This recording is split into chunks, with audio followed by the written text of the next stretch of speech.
"Sir, you need to leave. Now."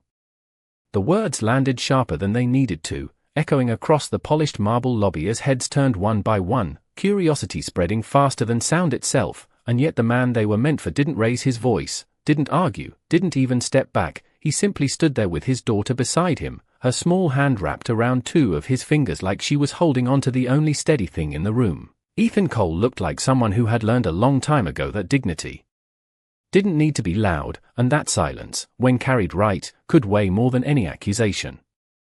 The security officer squared his shoulders, repeating himself, louder this time, "You're not authorized to be here," while a second guard drifted closer, not aggressive, just certain, like this was routine, like men like Ethan were always mistakes to be corrected, and around them, a soft ripple of murmurs rose from employees clutching coffee cups and ID badges, some watching, some pretending not to, all measuring him in seconds.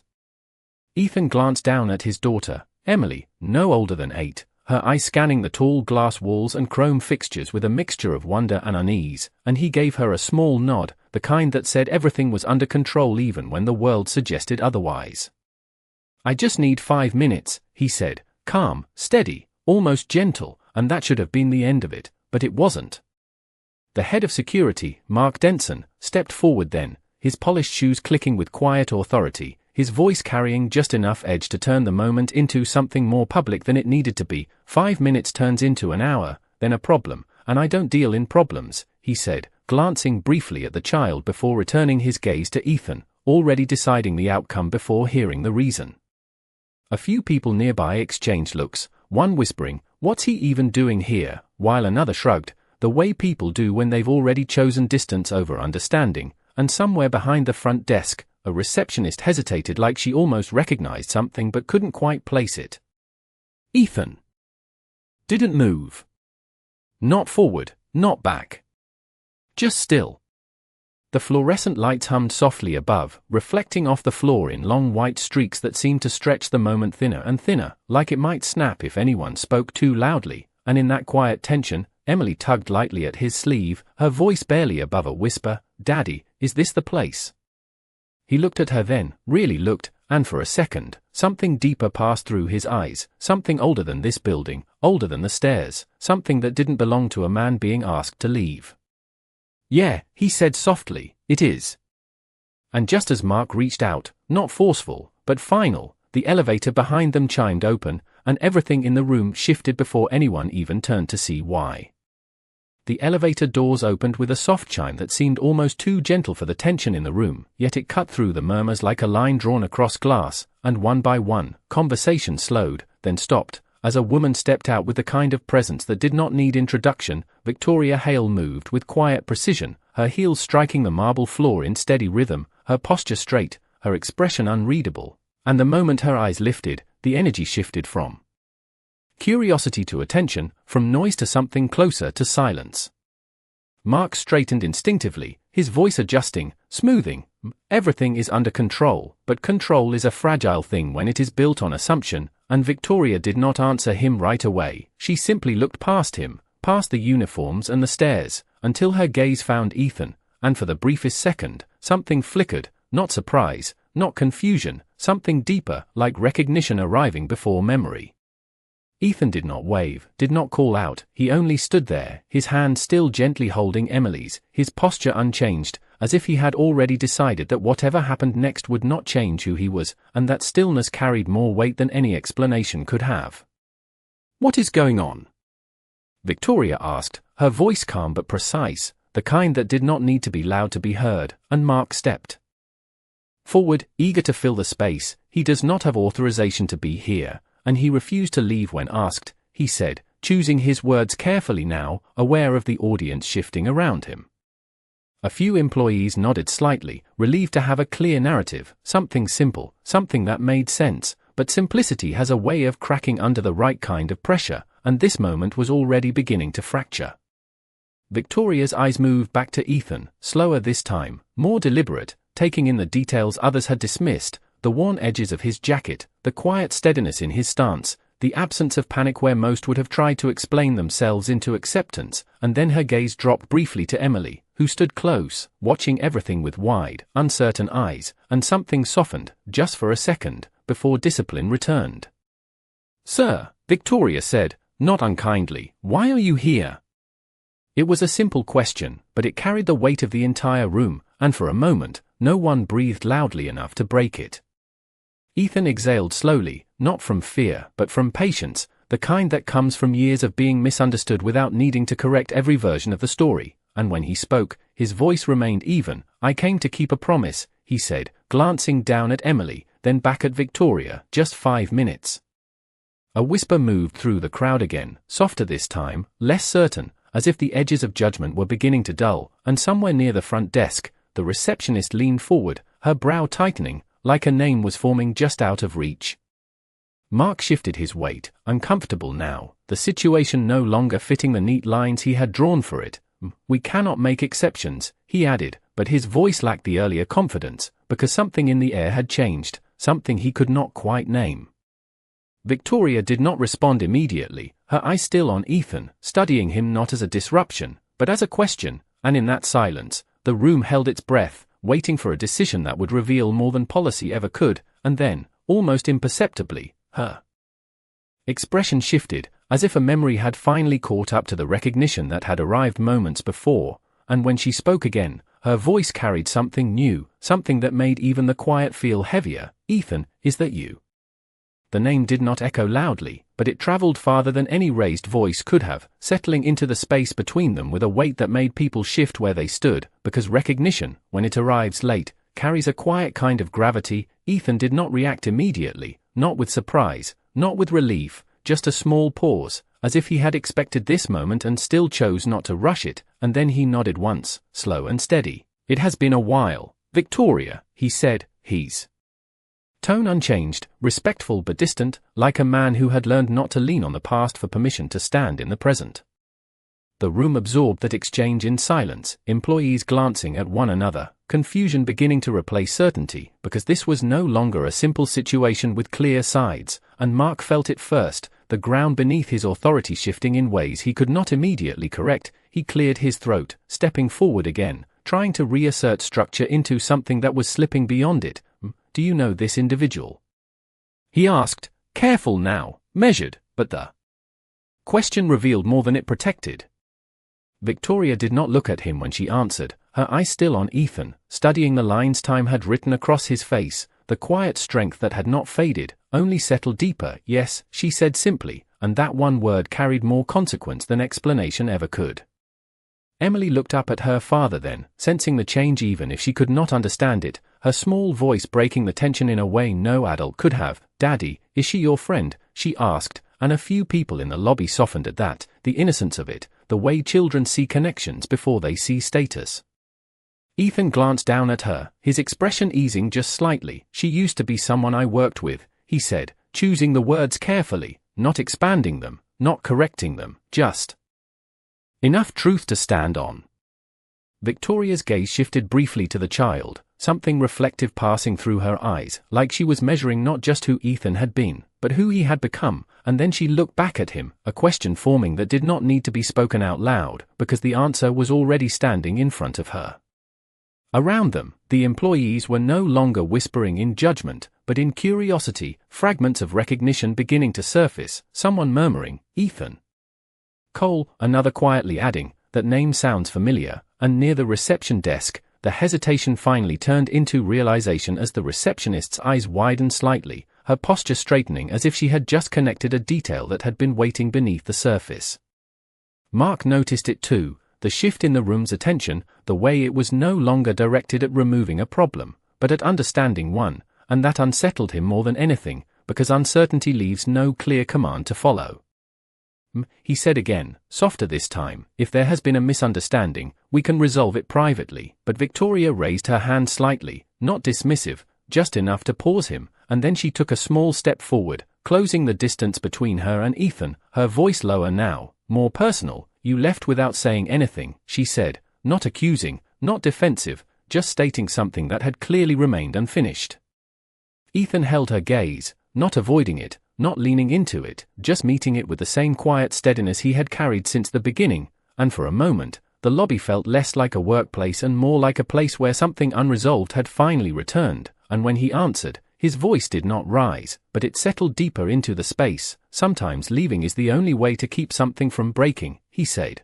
And that was the moment the room truly went still, because whatever story people thought they were watching had just become something far more complicated than they expected. The word settled into the room like dust that no one wanted to disturb, and for a moment, even the quiet hum of the building seemed to fade, as if the walls themselves were listening. Victoria did not look away, but something in her posture shifted, not weaker, not uncertain, just more human, as if the title she carried had stepped aside for the person she used to be, and when she spoke again, her voice carried less authority and more memory. "You always did that," she said softly. "Walk away before anyone could see what it cost you." And a few employees exchanged glances, confused now, because this was no longer a situation they could label. It was something unfolding in layers they were not invited to understand. Ethan let out a quiet breath, not defensive, not regretful, just acknowledging the truth without needing to correct it, and beside him, Emily shifted slightly closer, her fingers tightening around his, sensing the weight of something she could not name but could feel, and he gave her a small reassuring squeeze, the kind that said he was still here, still steady, no matter what this place remembered about him. Mark stood a few feet away, his earlier confidence now replaced with careful restraint, his eyes moving between them as if searching for a rule he could apply, something written, something clear. But there are moments that do not belong to policy, and this was one of them. Still, he tried, because that was what he knew. "If this is a personal matter, perhaps we should move it to a private office," he said, his tone respectful, but edged with urgency, as if the public nature of the moment was beginning to feel like a mistake he could not undo. Victoria did not immediately respond, her gaze still fixed on Ethan, measuring not just the man in front of her, but the years between then and now, and then her eyes drifted briefly to the reception desk, where the young woman stood frozen, recognition now fully formed, her lips parting slightly as if she wanted to speak but was not sure she was allowed to interrupt what felt like something important, something rare. "You should say it," Victoria said without turning, her voice calm, but directed, and the receptionist blinked, startled, then straightened, her voice careful but clear. I think he is listed in the original founding records," she said, and the words did not explode, they did not cause an immediate reaction, but they landed in a way that made people stop thinking and start remembering, because some truths do not arrive as noise, they arrive as realization. A low murmur moved through the lobby again, softer now, more uncertain, as eyes returned to Ethan with a different kind of attention, not judgment, not dismissal, but something closer to respect mixed with disbelief, and Mark felt it more than anyone, the sudden shift in how the room was seeing the man he had just tried to remove. He took a small step back, not obvious, just enough to create distance from the moment he had already shaped, his mind racing through possibilities, through consequences, through the quiet realization that he might have misread something far bigger than a simple breach of protocol.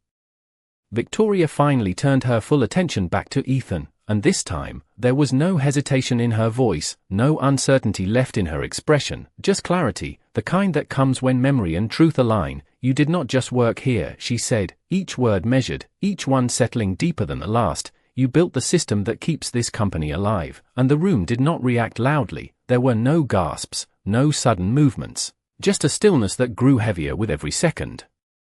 Because the meaning of those words was spreading slowly, thoroughly, leaving no space for the assumptions that had filled the room only minutes before. Ethan did not correct her, did not expand on it, did not step forward to claim anything. He simply stood there, the same way he had from the beginning, quiet, composed, and in that stillness was something far more powerful than any explanation, something that made the polished lobby feel smaller, quieter, as if the truth itself had asked everyone to stop speaking and finally listen. The silence did not break, it deepened, settling over the lobby like a truth no one could step around, and in that stillness, the difference between who Ethan appeared to be and who he actually was began to stretch wider with every passing second. A man who had been seen as an interruption was now standing at the center of something far more significant, and yet he did not move, did not correct anyone, did not claim the weight of what had just been revealed. He simply remained as he had been from the beginning, grounded in a quiet that no longer felt small. Mark swallowed, his posture tightening as the realization reached him fully, not in a sudden shock, but in a slow, uncomfortable clarity, the kind that forces a person to replay their own actions without the comfort of justification. And when he finally spoke, his voice was no longer firm, no longer certain. "Sir." I was not aware, he said, choosing each word carefully, but even as he said it, he seemed to understand that awareness was not the point, that respect should not depend on recognition. Ethan turned his head slightly, just enough to acknowledge him, and there was no anger there, no resentment, just a calm acceptance that felt heavier than any reaction could have been. You did your job, he replied, and those 4 words, simple and measured, did not release Mark from the moment, they placed him deeper inside it, because dignity has a way of reflecting more than it excuses. Emily looked between the adults, her small voice breaking through again with innocent clarity. Daddy, are we staying? She asked, and Ethan looked down at her, his expression softening in a way that did not belong to the tension around them. Just a little longer, he said gently, and then his eyes lifted back to Victoria, as if to say that whatever this place meant to him, it had always come second to the promise he carried into it. Victoria stepped closer now, the distance between them no longer filled with authority, but with something quieter, something unresolved, and when she spoke, her voice carried none of the corporate edge that had defined it before. You disappeared, she said, not accusing, not demanding, just stating a fact that had clearly stayed with her longer than she expected. No notice, no explanation, just gone. And the employees around them listened without meaning to, drawn into a story that felt both personal and larger than any single conversation.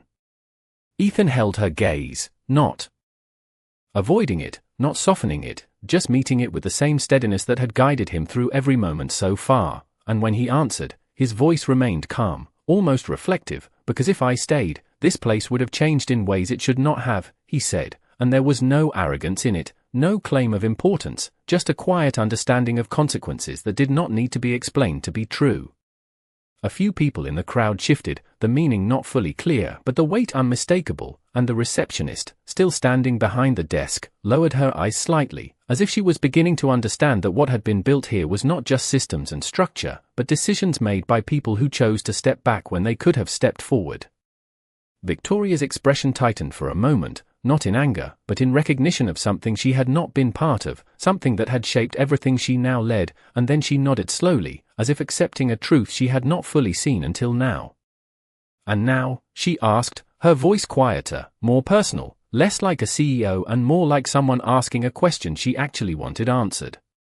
Ethan glanced down at Emily again, her small hand still holding his, her presence grounding the moment in something simple, something real, and then he looked back at Victoria, the answer already clear in the way he stood. Now I am just a father keeping a promise, he said, and somehow, that felt more significant than anything that had been revealed before, because it shifted the entire weight of the moment away from what he had been and into what he chose to be, and in that choice, the room fell even quieter, not because there was nothing left to say, but because everyone understood, in their own way, that they were witnessing something that did not need to be explained to be respected.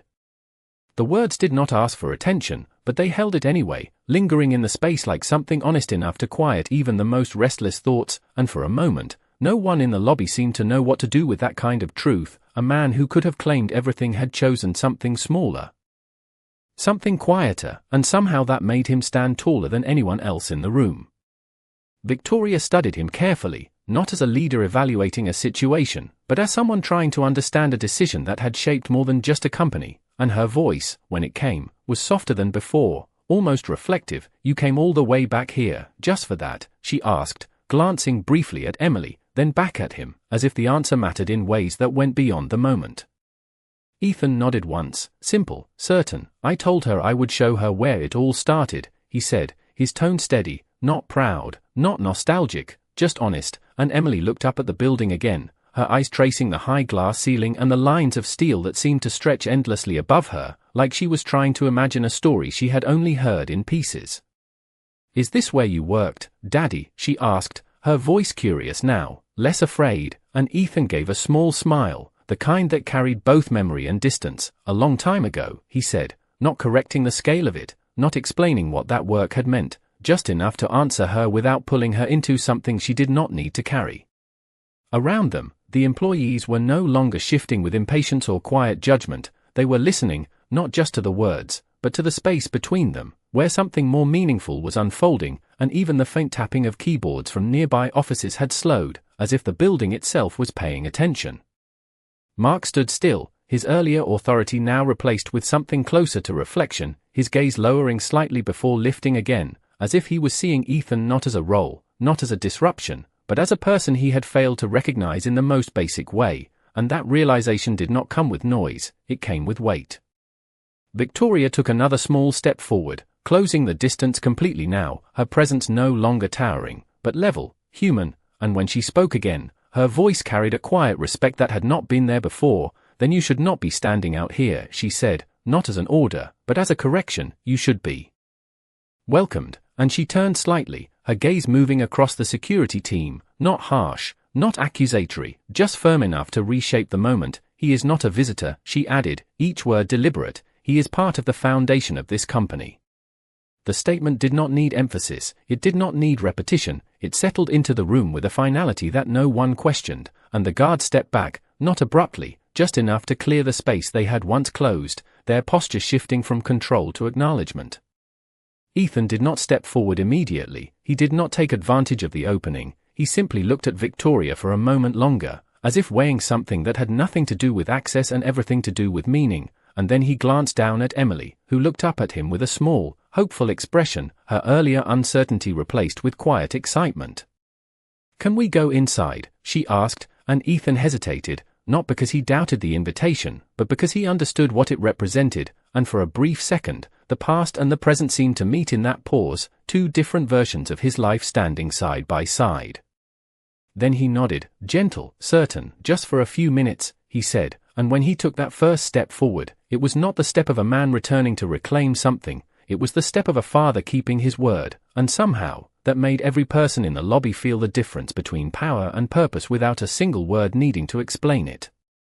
The doors parted quietly as Ethan stepped forward, and for the first time since he entered the building, no one tried to stop him, no one questioned him, no one even spoke, because the moment had already said more than any words could add, and as he walked across the polished floor with Emily beside him, the echo of their footsteps felt different now, not intrusive, not out of place, but grounded, like something returning to where it had once belonged without needing permission.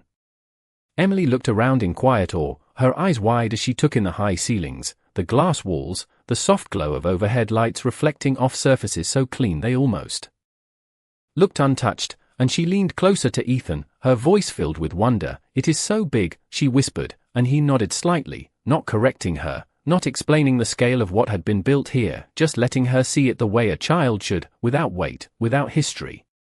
Victoria walked a few steps behind them, not leading, not directing, just present, her pace matching theirs as if she understood that this moment was not hers to control, and for the first time since she had stepped out of that elevator, she did not feel like the most important person in the room, because importance had shifted into something quieter, something earned long before titles were given.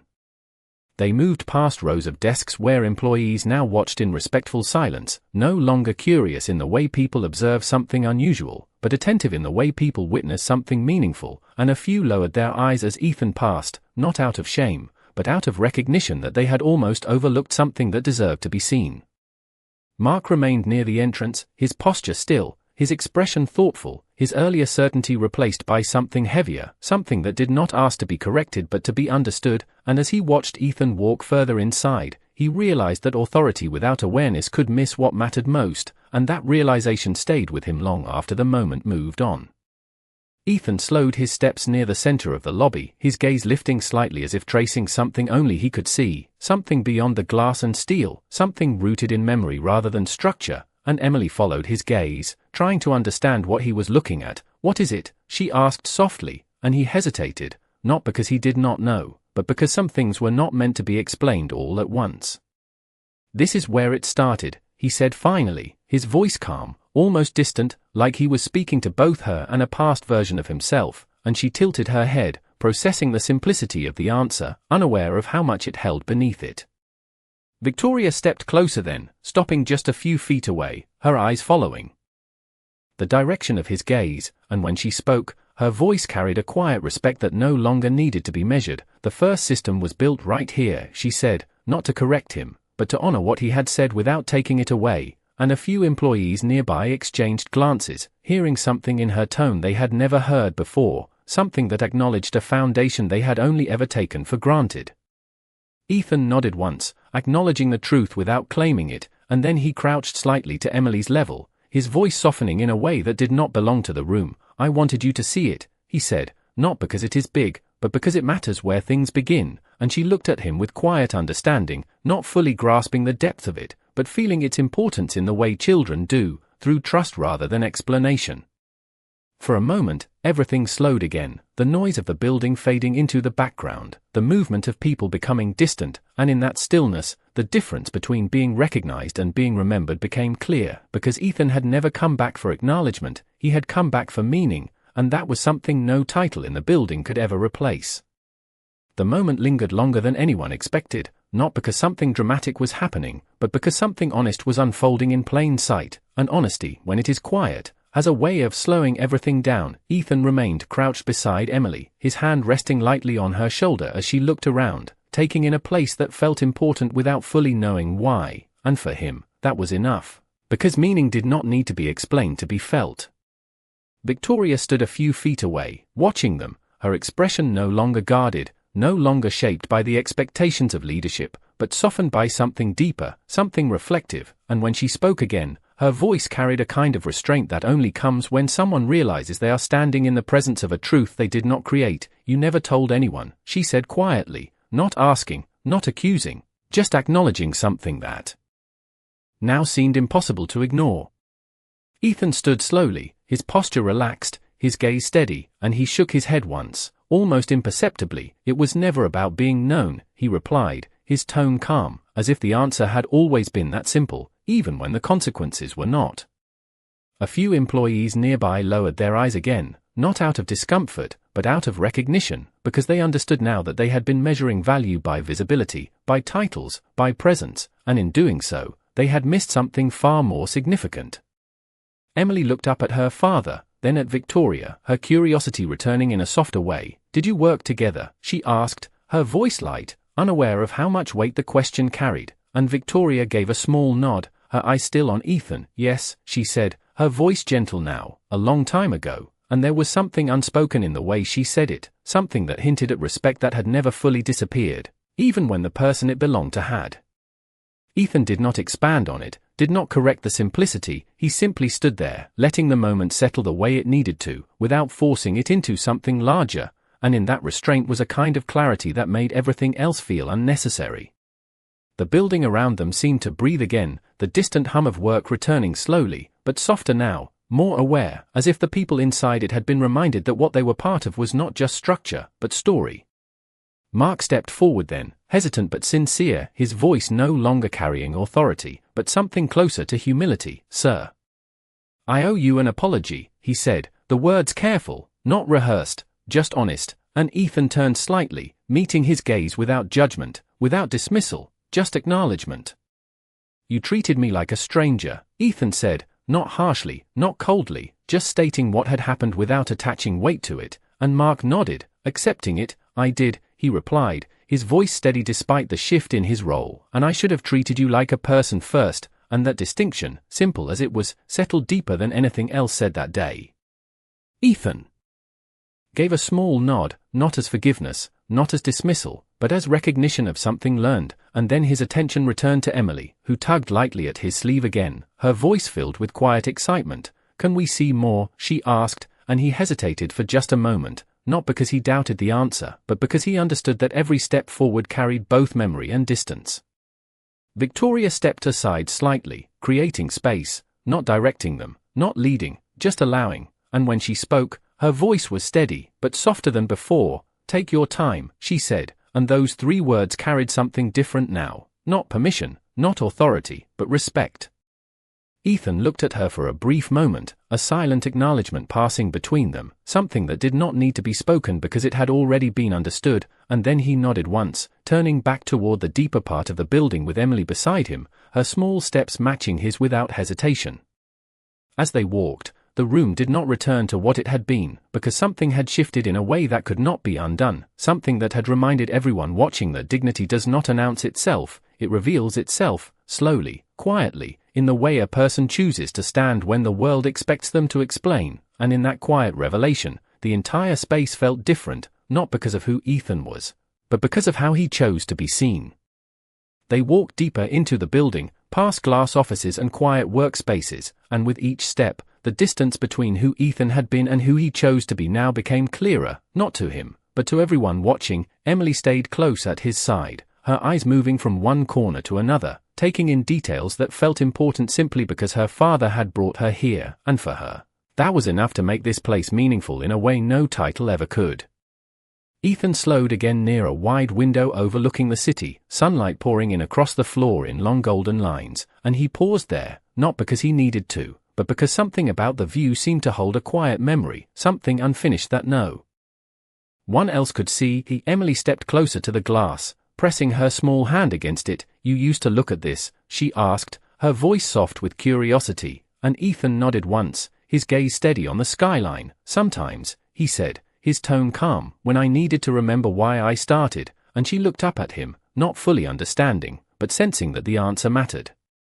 Behind them, at a respectful distance, Victoria stood still, watching not as a CEO observing her company, but as someone witnessing a moment that belonged to someone else entirely, and for the first time, she did not feel the need to step in, to explain, or to control, because she understood now that what Ethan had built was never just meant to be owned, it was meant to be lived, and in that realization, her role shifted from authority to respect. A few employees lingered nearby, quiet, attentive, not intruding, but unable to look away, because something about the scene felt rare, like a reminder that the foundation of what they worked within had a story they had never been taught. And Mark stood farther back, his posture still, his expression thoughtful, carrying the weight of a lesson that had arrived without warning, one that would stay long after the moment passed. Emily turned back toward Ethan, her face bright with a simple kind of excitement. "Can we come back again?" she asked, and the question hung in the air with a kind of innocence that made everything else feel distant. And Ethan looked at her, really looked, seeing not the building behind her, not the past it held, but the future she represented, and he smiled slightly, a quiet, genuine expression that did not need to be seen by anyone else to matter. "Maybe," he said gently, not promising, not refusing, just leaving space for something that did not need to be decided right now. And then he took her hand again, his grip steady, grounding, and turned back toward the entrance. As they walked, the building did not feel like something he was leaving behind, because he had already done that long ago, and what remained now was not ownership, not recognition, but something far simpler, something far stronger, purpose carried quietly through years of silence. Victoria watched them go,